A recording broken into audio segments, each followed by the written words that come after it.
Assalamualaikum warahmatullahi wabarakatuh. Di sini saya ingin mempresentasikan praktik kerja lapangan di PT Panacipta Sainan Komponen. Dan perkenalkan, nama saya Muhammad Arif Setiawan dari kelas 13 IJB. Latar belakang PKL. Praktik kerja lapangan atau PKL adalah kegiatan pendidikan, pelatihan, dan pembelajaran dalam upaya meningkatkan mutu siswa-siswi sekolah menengah kejuruan dengan kompetensi atau kemampuan siswa sesuai bidangnya, dan juga menambahkan bekal untuk masa-masa mendatang guna memasuki dunia kerja yang semakin ketat dalam persaingan keterampilan maupun pola pikir seperti sekarang ini. Selain itu, praktik kerja lapangan merupakan program wajib yang harus dilaksanakan oleh siswa SMK Negeri 2 Klaten. Praktik kerja lapangan ini dimaksudkan agar siswa secara mental dan keterampilan nantinya siap bekerja di industri sesungguhnya, sehingga antara dunia pendidikan dan dunia industri terjadi hubungan yang saling menguntungkan. Dasar hukum PKL. Yang pertama, Undang-Undang Nomor 20 Tahun 2003 tentang Sistem Pendidikan Nasional. Kedua, Peraturan Pemerintah Nomor 19 Tahun 2005 tentang Standar Nasional Pendidikan. Ketiga, Peraturan Menteri Pendidikan dan Kebudayaan Nomor 20 Tahun 2016 tentang standar kompetensi kelulusan pendidikan menengah kejuruan. Keempat, Peraturan Menteri Tenaga Kerja Nomor 36 Tahun 2016 tentang penyelenggaraan pemagangan di dalam negeri. Tujuan PKL. 1. Menerapkan ilmu yang dipelajari di sekolah ke dalam dunia usaha atau dunia industri.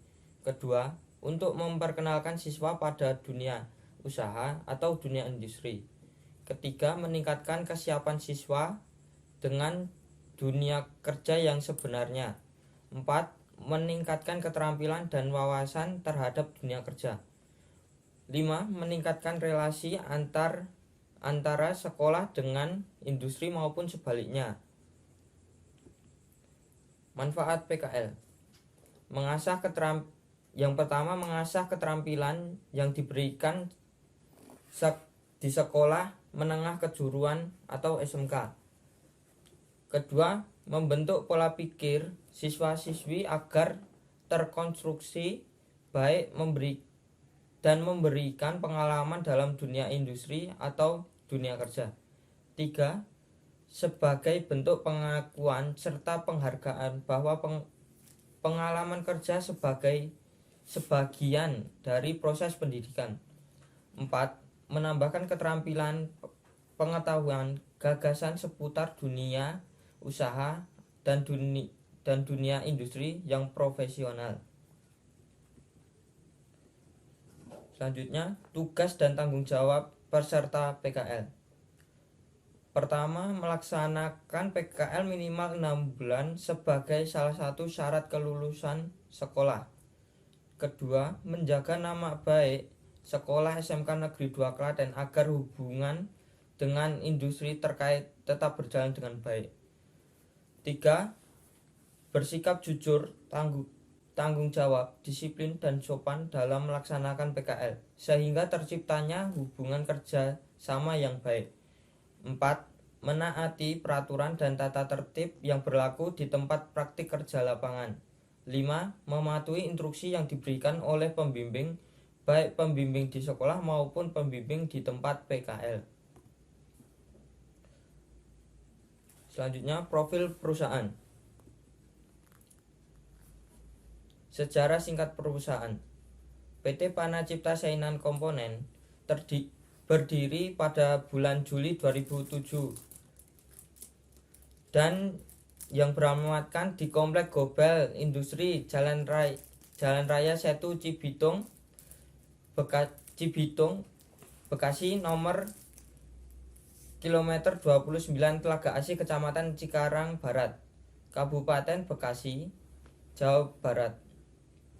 PT Panacipta Sainan Komponen ini salah satu perusahaan dari Daya Cipta Group yang bergerak di bidang metal stamping, press brake, welding, dan plate sparing, disc maker.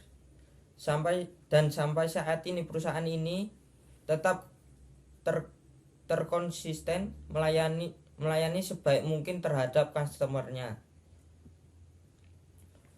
Visi PT Panacipta Sainan Komponen menjadikan perusahaan pembuat plat stamping untuk komponen elektronik dan otomotif yang dapat sejajar dengan perusahaan-perusahaan asing sejenis yang terbaik di pasar lokal.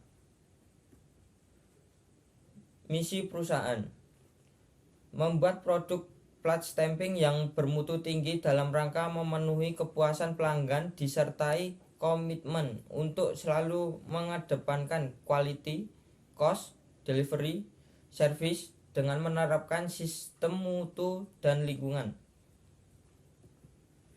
Struktur organisasi. Yang pertama itu ada General Manager yang bertugas memimpin perusahaan dan menjadi motivator bagi karyawannya, mengelola operasional harian perusahaan. Kedua, accounting staff bertanggung jawab memeriksa dan melakukan verifikasi transaksi keuangan perusahaan. Selanjutnya, personalisa NGA merupakan departemen yang berhubungan dengan sumber daya manusia pada perusahaan. Selanjutnya, QA atau quality control mengendalikan kualitas atau mutu serta menguji produk sesuai dengan standar kualitas perusahaan. Bagian produksi bertugas untuk memproduksi pesanan customer. Selanjutnya, engineering bertugas memeriksa hasil laporan penguji serta analisanya.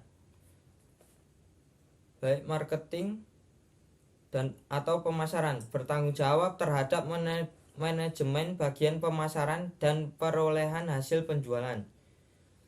PPIC bertugas menerima order dari bagian marketing dan rencana sesuai order yang diterima. Selanjutnya, purchasing bertugas untuk melakukan pembelian berdasarkan kebutuhan perusahaan. 10. Maintenance bertanggung jawab menjaga peralatan dan mesin agar memiliki kondisi yang berfungsi dengan baik untuk digunakan. Yang terakhir itu painting. Painting bertugas untuk melakukan proses pengecatan part yang sesuai dengan job. Selanjutnya, dan di sini saya ditempatkan sebagai operator dan tugas tanggung jawab operator. Yang pertama itu mengatur melaksanakan kegiatan produksi. Yang kedua, diharapkan proses produksi berjalan dengan lancar dan sesuai kualitas dan kuantitas yang berlaku. Ketiga, kerja mencapai target produksi. 4. Mematuhi pelaksanaan kerja dengan baik. Selanjutnya, peraturan perusahaan. 1. Karyawan dan karyawati yang tidak masuk tanpa keterangan lebih dari 3 alfa atau tim akan diberikan surat peringatan 1 atau SP1. Kedua, karyawan atau karyawati yang tidak masuk tanpa keterangan lebih dari batas alfa yang dihitung tiap bulan bisa dikeluarkan atas persetujuan dari HRD dan kepala departemen. 3. Setiap karyawan dan karyawati harus disiplin waktu baik masuk, istirahat maupun pulang. 4. Setiap karyawan dan karyawati tidak diperbolehkan menggunakan telepon saat jam kerja. Selanjutnya, tata tertib perusahaan. 1. Setiap karyawan atau karyawati wajib melakukan K3, keselamatan dan kesehatan kerja. 2. Setiap karyawan atau karyawati wajib memakai 1. Seragam yang rapi dan sopan. Kedua, sepatu yang tertutup dan sesuai lingkungan kerja. 3. Setiap karyawan atau karyawati wajib mengetahui dan mengikuti semua yang sudah menjadi kebijakan perusahaan. Keempat, setiap karyawan atau karyawati wajib memakai alat pelindung kerja sesuai dengan lingkungan kerja atau proses yang dikerjakan. Jadwal kerja shift 1 dan non-shift. Hari Senin sampai Kamis masuk jam 7, istirahat 1 jam, yaitu dimulai dari jam 12 sampai jam 1, dan keluar atau pulang jam 3. Jumat masuk jam 7, istirahat jam setengah 12, masuk istirahat jam 1 dan pulang jam setengah 4. Dan di hari Sabtu masuk jam 7,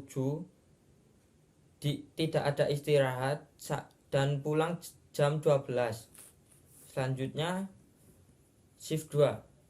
Hari Senin sampai hari Kamis masuk jam 3 sampai jam 11 dan istirahat pada jam setengah 6 sampai jam setengah 7. Dan hari Jumat masuk jam setengah 4 dan istirahat pada pukul setengah 6 sampai setengah 7 dan keluar jam setengah 12. Untuk hari Sabtu masuk jam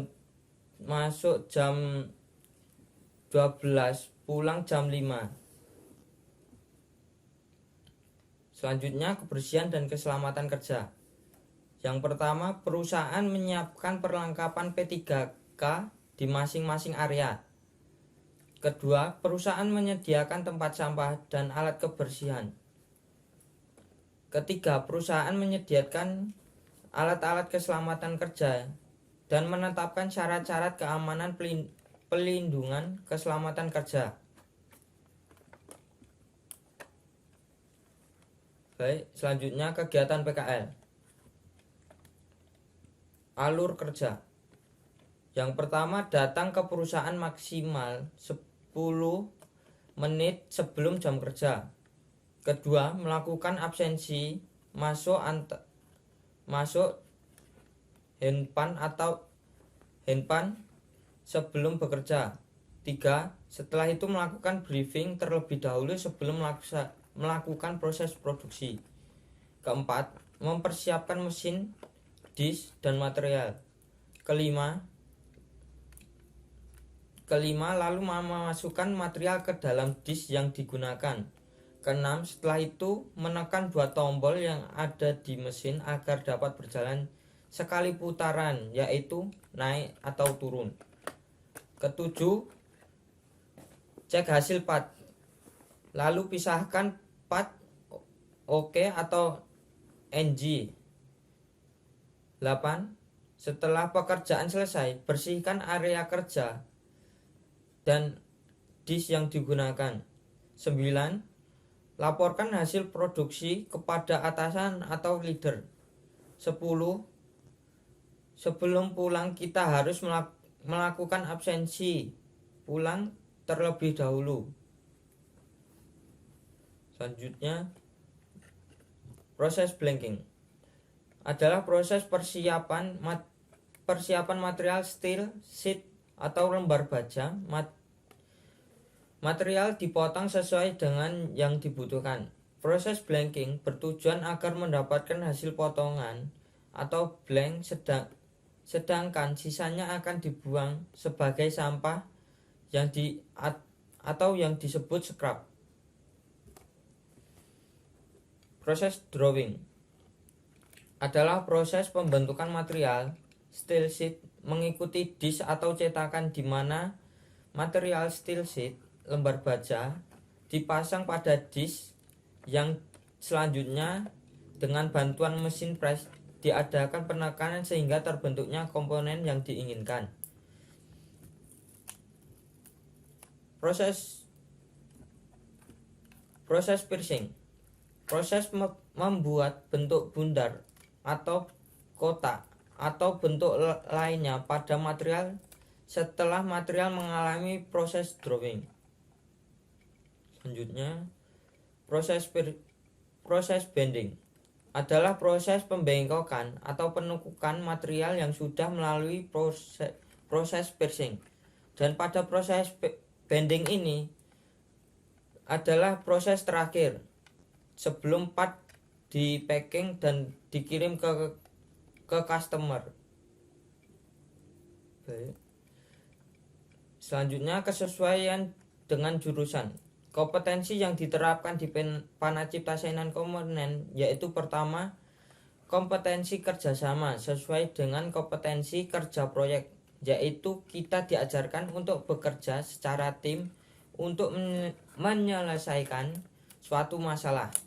Kedua, kompetensi menggunakan Microsoft Office yang sesuai dengan kompetensi simulasi digital yang berada di dalam kantor PT Panacipta Saingan Komponen. Selanjutnya, kesimpulan. Dengan adanya praktik kerja lapangan atau PKL di samping sebagai salah satu syarat kelulusan siswa